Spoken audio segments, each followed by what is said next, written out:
Jurassic world rebirth का trailer number 2 आ गया है और यार इस ट्रेलर ने लिटरली कई बड़े सवालों को छोड़ दिया है। इस ट्रेलर में हमारे मेन कैरेक्टर्स ये बोलते हैं कि अगर हमें इन डायनासोर्स का डीएनए मिल जाता है तो इससे लाखों जिंदगियां बच जाएगी, लेकिन अब किसकी। और यार मूवी में फ्रेंचाइजी के सबसे खतरनाक डायनासोर्स में से एक वेलोसिरैप्टर को आखिर ये क्या बना दिया गया है और आखिर इसको ऐसा बनाया ही किस लिए गया है, क्योंकि ये मूवी के विलन टी-रेक्स की तरह कहीं से भी फेल्ड डायनासोर तो बिल्कुल भी नहीं लगता है। And last but not the least, Jurassic world rebirth के अब तक जितने भी प्रमोशनल मटेरियल्स आए हैं, लाइक इसका teaser, trailer, sneak peek and अब ट्रेलर नंबर 2, इन सभी में स्पाइनोसोरस को छुपाने की कोशिश क्यों की गई है। और हाल ही के ट्रेलर नंबर 2 में तो स्पाइनोसोरस का आपको एक भी शॉट नहीं मिलेगा, पर अब ऐसा क्यों। तो इस वीडियो में हम इसी से रिलेटेड बात करेंगे। लेकिन यार वीडियो को शुरू करने से पहले प्लीज अगर अभी तक तुमने वीडियो को लाइक नहीं किया है तो कर देना, क्योंकि तुम्हारा एक लाइक हम क्रिएटर्स को वीडियो बनाने के लिए काफी ज्यादा मोटिवेट करता है। सो प्लीज कर देना यार।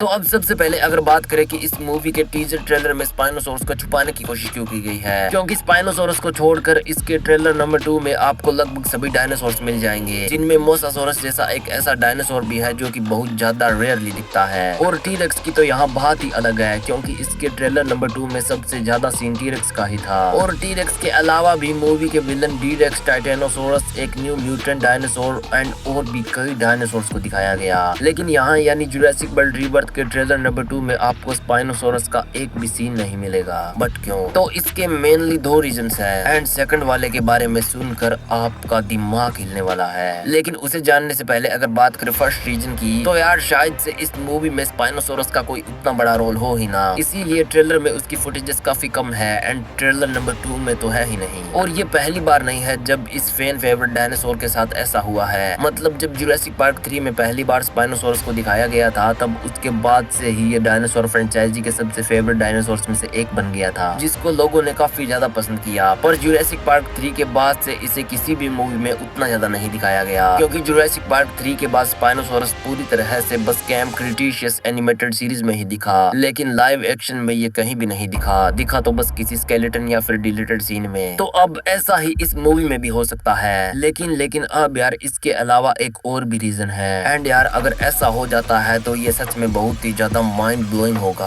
अब कैसे? तो शायद ऐसा हो सकता है कि जुरासिक वर्ल्ड रीबर्थ के मेकर्स इस बात को समझ गए हों कि टी-रेक्स के अलावा भी indominus rex, velociraptor, mosasaurus and spinosaurus fans के फेवरेट डायनासोर है, जिनमें इंडोमिनस रेक्स एंड स्पाइनोसोरस तो काफी ज्यादा ही है। तो इसीलिए इस बार मेकर्स जो लाइमलाइट हर बार टी-रेक्स को देते हैं वो स्पाइनोसोरस को देंगे। मीन स्पाइनोसोरस का इस मूवी में कोई बड़ा रोल होगा और क्या पता मूवी के एंड में स्पाइनोसोरस ही हमारी ह्यूमन कैरेक्टर्स को टी-रेक्स से बचाए। मतलब शायद से हमें जुरासिक वर्ल्ड रीबर्थ में स्पाइनोसोरस एंड टी-रेक्स की एक फाइट देखने को मिलेगी, और वो फाइट तब और भी ज्यादा इंटेंस बन जाएगी जब ये पता चलेगा कि इस आइलैंड के कई डायनासोर्स की तरह स्पाइनोसोरस का भी एक हाइब्रिड वर्जन बनाया गया था, जो कि साइज में भी नॉर्मल स्पाइनोसोरस से ज्यादा बड़ा और ताकतवर हो। बाकी यार ये जस्ट हमारी थ्योरीज है, जिसके सच होने के उतने ही चांसेस है जितने तुम्हारी गर्लफ्रेंड बनने के हैं। क्या मतलब? बिल्कुल भी नहीं है। अबे साले। लेकिन यार यहाँ पे एक बात कंफर्म है कि इस मूवी में हमें फ्रेंचाइजी के सबसे शातिर और पावरफुल डायनासोर में से एक माने जाने वाले वेलोसिरैप्टर का एक हाइब्रिड वर्जन देखने को मिलेगा, जिसका नाम मूवी में म्यूटाडोन होने वाला है। और यार ये कितना ज्यादा पावरफुल है इसे आप ट्रेलर में ही देख सकते हो। लाइक फर्स्ट ऑफ ऑल तो इसका हेड ही इतना ज्यादा मजबूत है कि वो इससे एक डोर को तोड़ने की कोशिश कर रहा है, लेकिन इसके बाद के सीन में इसने अपने हेड से ही इतना ज्यादा जोरदार अटैक किया कि इससे म्यूटाडोन ने एक गाड़ी को हिला दिया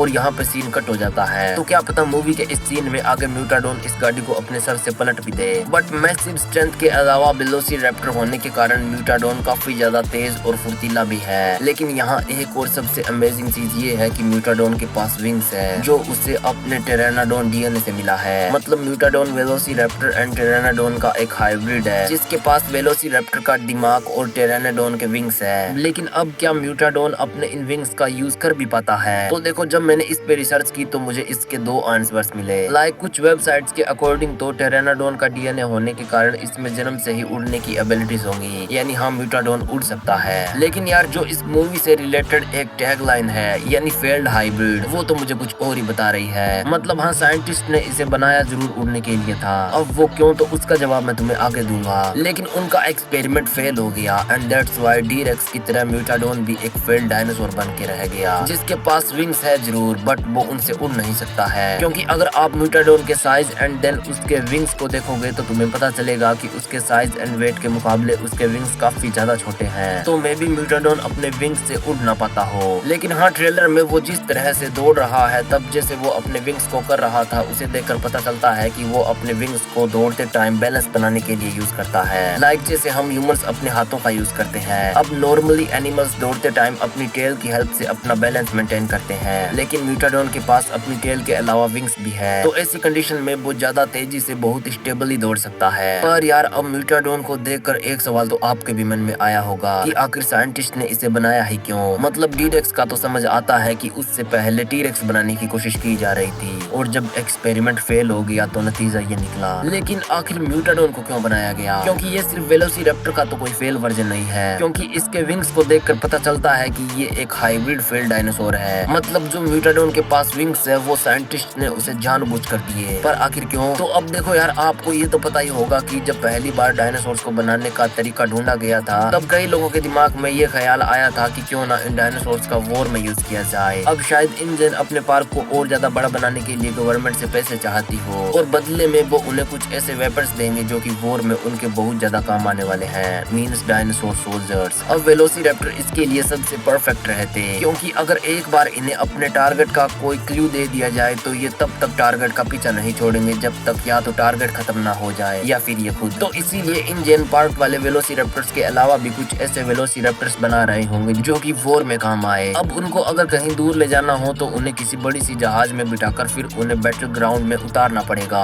जिसमें काफी ज्यादा टाइम लगता। तो इसीलिए इंडियन ने सोचा होगा कि क्यों ना इन्हें विंग्स दे दिए जाए, जिससे ये अपने टारगेट तक खुद उड़ के चले जाए। तो इसीलिए उन्होंने वेलोसिरैप्टर के डीएनए में टेरानोडॉन के डीएनए का यूज किया होगा और उससे म्यूटाडोन बनाने की कोशिश की, जिसके पहले कई भयानक नतीजे निकले, जिनमें से एक को आप देख भी सकते हो। मतलब यहाँ दो अलग अलग डीएनए यूज होने के कारण इस डायनासोर के दो सिर निकल गए हैं। लेकिन काफी कोशिश के बाद म्यूटाडोन बन गया होगा, लेकिन ये भी परफेक्ट नहीं था क्योंकि ये उड़ नहीं सकता था। पर अपने नेक्स्ट अटेम्प्ट में साइंटिस्ट एक परफेक्ट म्यूटाडोन बना ही लेते, लेकिन तभी डी-रेक्स आजाद हो गया, एंड देन उसके कारण शायद से और भी वो डायनासोर्स आजाद हो गए हो जो कि उसी की तरह चैम्बर्स वगैरह में कैद हो। और फिर जो उन सब ने मिलकर तबाही मचाई होगी, उसे देखकर इंजन को ये लगा होगा कि डायनासोर्स का सिर्फ पार्क तक ही सीमित रहना अच्छा होगा। पर यार, अब इसके बाद हमारे ह्यूमन कैरेक्टर्स आखिर किस पर्पस के लिए आइलैंड के डायनासोर्स का डीएनए लेने आए हैं? तो अब शायद से जो काम म्यूटाडोन के क्रिएटर्स चाहते थे वही कोई और भी चाहता हो। मींस अब डायनासोर्स को जंग में लड़वाने की पूरी तरह से तैयारी हो गई है। मतलब जुरासिक वर्ल्ड रीबर्थ के बाद हमें बिल्कुल एक नया एरा देखने को मिलेगा, जिसमें पूरी दुनिया की आर्मी में बहुत ही ज्यादा खतरनाक से डायनासोर्स होंगे। तो शायद जो बंदा जोरा एंड बाकी के लोगों को आइलैंड पे लाया है, यानी मार्टिन ग्रेव्स, वो यूएस मिलिट्री का कोई जनरल वगैरह हो सकता है, जो कि ये चाहता हो कि उनकी आर्मी में कुछ ऐसे हथियार हो जिनको बार बार लोड ना करना पड़े और ना उन्हें इंसानों के कमांड की जरूरत हो। मतलब अगर एक बार उन्हें बता दिया जाए कि तुम्हारा दुश्मन ये है, तो उसके बाद या तो वो खुद खत्म हो जाए या फिर दुश्मन को खत्म कर दे। यानी हाँ यार, डायनासोर्स। और जो ट्रेलर के इस सीन में ये लाइन बोली जा रही है कि इस डीएनए से लाखों जानें बच सकती है, ये शायद यूएस मिलिट्री के उन सोल्जर्स की बात हो रही हो जो कि हर साल लड़ते हुए अपनी जान गंवा देते हैं। यानी अगर यूएस मिलिट्री में डायनासोर्स आ जाते हैं तो काफी सारी जिंदगियां बच जाएगी। पर यार, इसके अलावा यहाँ पे एक और पॉसिबिलिटी भी हो सकती है। मतलब जो इस मूवी में कंपनी है यानी पार्कर जेनिक्स, वो एक फार्मास्यूटिकल कंपनी है जो कि दवाइयां बनाती है। तो शायद से इन डायनासोर्स के डीएनए से कोई दवाई बनाई जा रही हो जो कि किसी बहुत ही बड़ी बीमारी का इलाज कर सके,